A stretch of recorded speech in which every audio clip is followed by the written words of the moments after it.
আজকের যে আয়োজনটা রয়েছে আমরা ইতিমধ্যেই দেখেছি কিছুদিন আগে যে ইরানের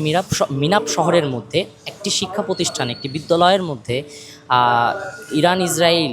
যৌথভাবে যে অ্যাটাকিংগুলো করেছিল ইরানে, সেই অ্যাটাকিংগুলোর মধ্যে অন্যতম ক্ষেপণাস্ত্র হামলাটি ছিল ইরানের মিনাপ শহরের একটি শিক্ষা প্রতিষ্ঠানের মধ্যে। এবং আমরা মানে কোন ভাষায় বলবো, আসলে ভাষায় বলার মতন না, যে একটা শিক্ষা প্রতিষ্ঠানের মধ্যে, যে শিক্ষা প্রতিষ্ঠান এরকমও না যে কলেজ লেভেল বা কিছু, যেখানে ছোট্ট ছোট্ট সোনামণিরা পড়ালেখা করে, যাদের বয়স মানে যদি বাংলাদেশের ভাষায় বলি যে প্লে নার্সারি 1 2 সামথিং, এমন শিশুরা পড়াশোনা করে, সেই শিক্ষা প্রতিষ্ঠানে কিভাবে তারা অ্যাটাকিং করেছে, যেটা পুরো বিশ্বের মধ্যে আমি বলবো যে অন্যতম একটি ভয়াবহ একটি ঘটনা।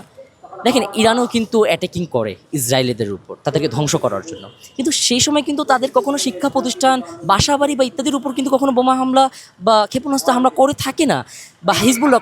তারা কখনো এভাবে করে না। তারা ওয়ার্নিং দেয় আগে, অথবা ওয়ার্নিং না দিয়ে থাকলেও তারা কোনো ধরনের ক্যাম্প বা যেটাকে বলা হয় যে ইসরায়েলি যেগুলো টিমগুলো থাকে, যেগুলো সেগুলোকে উদ্দেশ্য করে মারে, সেগুলো ক্যাম্পকে, সেগুলো আন্ডারগ্রাউন্ডকে উদ্দেশ্য করে মারে। কিন্তু এটা মানে আমি বলবো পৃথিবীর মধ্যে বলেন বা বিশেষ করে ইরান এবং ইসরায়েল এই অ্যাটাকিংয়ের মধ্যে এটা অন্যতম একটি মর্মাহত এবং খুবই ভয়াবহ একটি দুঃখের বিষয়। একটা শিক্ষা প্রতিষ্ঠানের মধ্যে, যে শিক্ষা প্রতিষ্ঠানে শত শত শিক্ষার্থীরা পড়ালেখা করছিল, এবং তার মধ্যে কি ইতিমধ্যে এই মিনাপ শহরের যে শিক্ষা প্রতিষ্ঠানকে নিয়ে আমরা আয়োজনটা করেছি, এখানেই শুধুমাত্র এখানে 168 জন শহীদ শিশুই শুধুমাত্র ছিল, এবং টিচার, পিয়ান ইত্যাদি কিছু তো বাদই দিলাম। এটা কিভাবে তারা করলো, আল্লাহ তাদের যাতে ইসরায়েল এবং